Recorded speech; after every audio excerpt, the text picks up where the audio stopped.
Salut les amis, aujourd'hui je vais vous faire une promesse comme j'ai jamais l'habitude d'en faire. Je vais vous parler de maigrir sans régime. Bienvenue sur la chaîne Jean-Michel Cohen, la chaîne où on ne parle que de nutrition. Et vous le savez, on ne vous prend pas pour des patates. Masterclass, menu personnalisé, suivi diététique individualisé. Rendez-vous sur le site docteur.jeanmichelcohen.fr.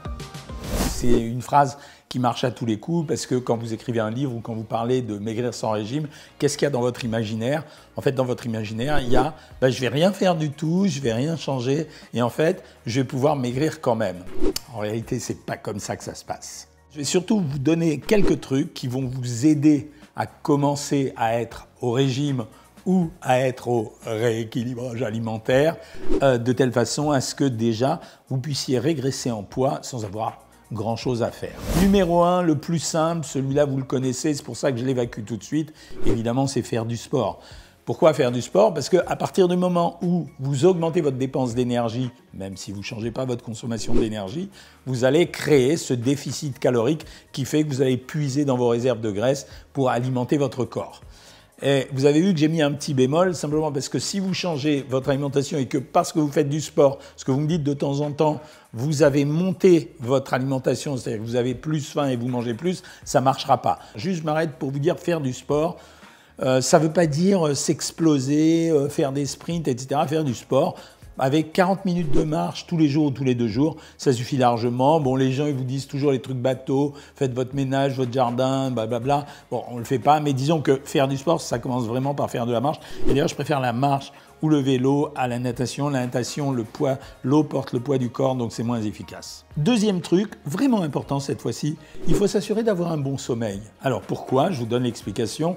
Pendant votre sommeil, vous sécrétez en principe 2 hormones. L'une qui s'appelle la leptine. La leptine, c'est l'hormone qui régule votre satiété, ça vous permet d'éviter d'avoir faim.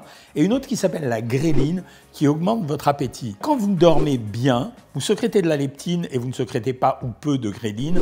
Quand vous dormez mal, parce que vous êtes réveillé, vous sécrétez de la gréline. Donc quelqu'un qui a un sommeil haché, qui se réveille en permanence, qui a un mauvais sommeil, il va avoir tendance à avoir une alimentation qui est moins contrôlable que celui qui a un bon sommeil. Donc c'est un truc super important dans la notion d'améliorer la façon de faire un régime sans trop se priver. Troisième truc, là c'est des trucs plutôt pratiques.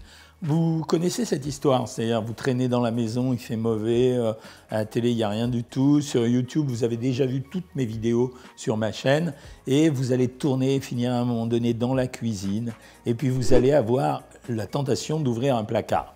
Quand il n'y a rien dans les placards qui vous stimule, c'est facile quoi. Pas de bonbec, pas de biscuits, pas de gâteau. Donc je sais que c'est privatif, mais ça veut dire que si c'est organisé par avance, parce qu'une fois que c'est fait, c'est quand même plus facile d'éviter d'aller consommer des aliments par moment alors qu'on n'a pas envie de consommer des aliments ou qu'on a décidé de faire attention à contrôler son poids. Évitez de stocker trop d'aliments gras, trop d'aliments sucrés, trop d'aliments riches. Et là, c'est assez simple. Ceux qui ont lu le guide des aliments, ils savent qu'il suffit de regarder le pavé nutritionnel et la liste des ingrédients des aliments pour savoir si c'est gras, si c'est sucré, s'il y a des bons ingrédients ou pas des bons ingrédients. Et quand vous avez évité tous ces produits-là, déjà, même si par accident, vous allez vous jeter sur la nourriture, vous aurez au moins des produits sains et en général beaucoup moins caloriques. Quatrième chose, bien sûr, il faut éviter de grignoter. Alors, pour 2 raisons. La première chose, c'est parce que le grignotage, on n'est pas capable de le mesurer. Le grignotage, c'est un geste compulsif, c'est-à-dire que si j'étais capable de manger 3 chips, ok, bon, ça va faire 4 grammes de chips, ça fait 20 calories, c'est pas la catastrophe.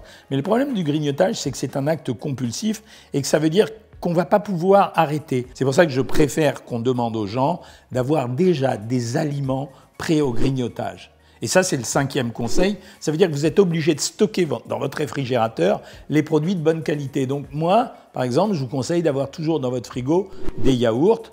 Alors à 0%, de préférence sans sucre, mais s'il y a un peu de fruits dedans, c'est pas trop grave. Après les yaourts, j'aime bien avoir des œufs durs. Pourquoi? Parce que l'œuf, c'est un produit rassasiant. Et puis, je mets des compotes de fruits. J'ai pas dit les fruits, parce que les compotes de fruits, c'est facile, ça peut se prendre, ça se prend à la petite cuillère, c'est pas mal, c'est plus facile à consommer qu'un fruit à croquer. Déjà, quand vous avez ça dans votre réfrigérateur ou dans vos placards, ça marche mieux en cas de grignotage. Vous savez que vous avez des produits qui vont vous rassasier ou qui vont vous donner du sucre, comme les fruits ou la compote de fruits, ou le yaourt qui lui-même contient un peu de protéines et qui va vous couper l'appétit. C'est la même chose d'ailleurs pour les gens qui sont au bureau, parce qu'en général, il y a des gens qui disent « quand je suis au bureau, j'ai absolument besoin de grignoter quelque chose ». Dans votre tiroir, vous devez mettre des produits qui sont grignotables, mais qui apportent peu de calories. Alors, de façon favoritaire, évidemment, je préfère les compotes de fruits. Bon, c'est mieux si elles sont au frigo, mais maintenant, aujourd'hui, il y a des compotes qui sont apertisées, qui se conservent. Elles sont dans les rayons des supermarchés. D'ailleurs, elles ne sont pas dans les frigos, donc vous pouvez les prendre. Les œufs durs, vous pouvez les prendre, ça se conserve, puisque ça se conserve à l'air. Bon, bien sûr, devant les collègues, c'est un peu compliqué d'enlever les coquilles, mais bon, on le fait quand même si on a envie. La pomme, c'est possible à avoir au bureau. Et puis même, tiens, allez, tenez, Seigneur, aujourd'hui, vous mettez 1 ou 2 barres de protéines cette fois-ci, parce que ça vous coupera l'appétit, mais vous ne mettrez pas des biscuits et vous ne mettrez pas du chocolat. J'ajouterai même que si vous mettez du chocolat, ben mettez des chocolats sous forme individuelle à développer. Vous savez qu'on peut décacheter, c'est-à-dire des carrés qui sont tout prêts, et pas la tablette de chocolat, parce que quand tu commences un carré, eh ben, tu en prends 12 des carrés. Après, je vais vous dire un truc qui n'est pas facile à faire, c'est comment je peux essayer de limiter le stress. Alors là, vous trouverez plein de trucs sur le web, mais pour limiter le stress, à mon avis, il faut se mettre en dehors des situations qui vous tendent. Ça veut dire que vous êtes hyper stressé, vous savez, chaque fois que vous arrivez au boulot, il va falloir trouver un moment pour faire un exercice de respiration, éviter les conflits, essayer de relativiser les choses. Bref, tout ce que vous pourrez trouver, c'est bon, mais le stress, bien sûr, c'est un facteur de dépense énergétique, je vous l'avais dit dans une autre vidéo, mais en même temps, le stress, la réponse naturelle au stress, c'est d'essayer d'oublier ou de compenser le stress par un acte qui donne du plaisir, c'est-à-dire l'alimentation. Vous, qui, en cas de souci, en cas de problème, en cas d'attaque de stress, connaissez ce réflexe d'aller directement dans le placard pour grignoter. C'est ça que vous devez essayer de gérer. Alors, on fera 1000 sujets, il y a 1000 sujets là-dessus qui sont développés par les gens qui font de la méditation, mais c'est vachement important. Quand vous voulez éviter de tomber dans un régime restrictif pour maigrir, vous devez régler l'ensemble de ces paramètres. 25% des achats se font sur des achats d'impulsion, c'est d'ailleurs le grand jeu des supermarchés. C'est pour ça que le conseil, c'est quand vous allez au supermarché pour faire vos courses, c'est vrai, il faut faire la liste de courses. Et il y a 2 choses importantes. C'est 1, il ne faut pas y aller avec les enfants qui vont vous stimuler à acheter d'autres choses. Et en même temps, il faut y aller le ventre plein et pas le ventre vide. Parce que quand vous avez le ventre plein, vous avez moins de pulsions alimentaires. Le ventre vide, vous aurez tout envie de manger. Après, il y a ce qu'on appelle les techniques comportementales. Alors, les techniques comportementales, c'est des gens qui vous expliquent, ça marche pas mal, hein, que quand on veut maigrir sans régime, il faut commencer par adopter des attitudes. La première attitude, c'est manger assis toujours, sans regarder la télévision. Donc on est toujours assis. Vous êtes dans la rue, vous avez décidé de manger un pain au chocolat, c'est ça la stratégie des comportementalistes, oui, un pain au chocolat, eh bien vous allez vous asseoir sur un banc et vous allez le manger assis. La deuxième technique qu'on conseille en général, c'est déguster les 2 premières bouchées de chaque plat. Donc ça veut dire les mâcher, mais vraiment les mâcher, quoi. C'est-à-dire, c'est passer du temps, c'est pas clac-clac, j'avale, c'est 7-8 mâchages minimum. La troisième chose, c'est s'arrêter 1 minute au milieu de chaque aliment qu'on mange. Je mange mon pain au chocolat, bon, j'ai pris l'exemple extrême, je suis assis sur le banc, j'ai dégusté les 2 premières bouchées, j'attends 1 minute au milieu du pain au chocolat avant de reprendre la consommation du pain au chocolat. Et la 4e chose, elle est horrible, je vais vous la dire, c'est que je vais laisser 1 à 2 bouchées de mon pain au chocolat que je vais jeter dans une poubelle. Ça, c'est un geste éminemment psychologique. Ça veut dire que je suis capable de dominer ma prise alimentaire et que je ne suis pas dépendant de ma prise alimentaire. Donc c'est bête et c'est pas bien parce que c'est du gaspillage, mais en même temps, c'est une technique comportementale. Après, je voudrais vous parler des trucs que j'ai lus sur le web. Pour maigrir sans régime, il faut faire un rééquilibrage alimentaire.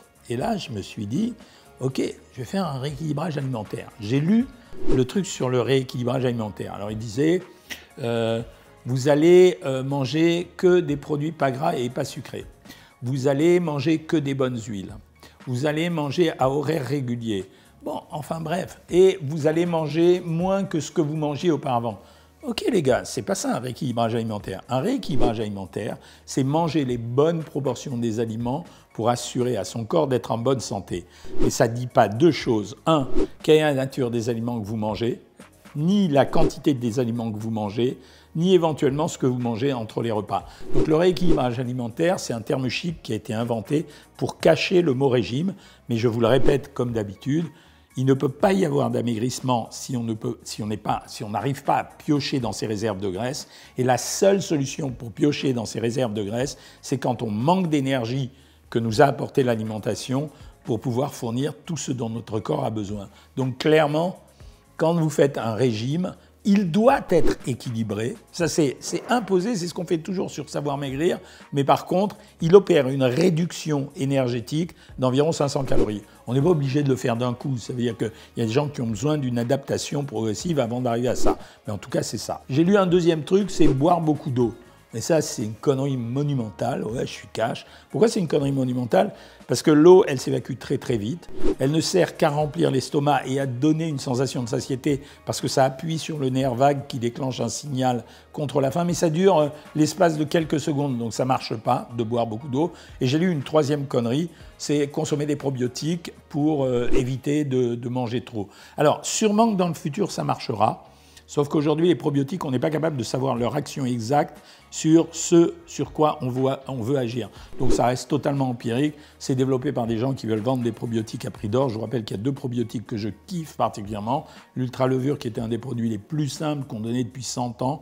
Et le deuxième, c'est les produits fermentés d'une façon générale. C'est yaourt, fromage à moisissure, kombucha, kimchi, le lait Ribot, bon, mais il y en a plein. Donc ça me paraît être du pipeau de chez pipeau, mais ça fait partie du marketing. Maigrir sans régime, c'est souvent un appel à l'action, un outil marketing d'appel à l'action par des gens qui veulent de toute façon finir par vous vendre un régime.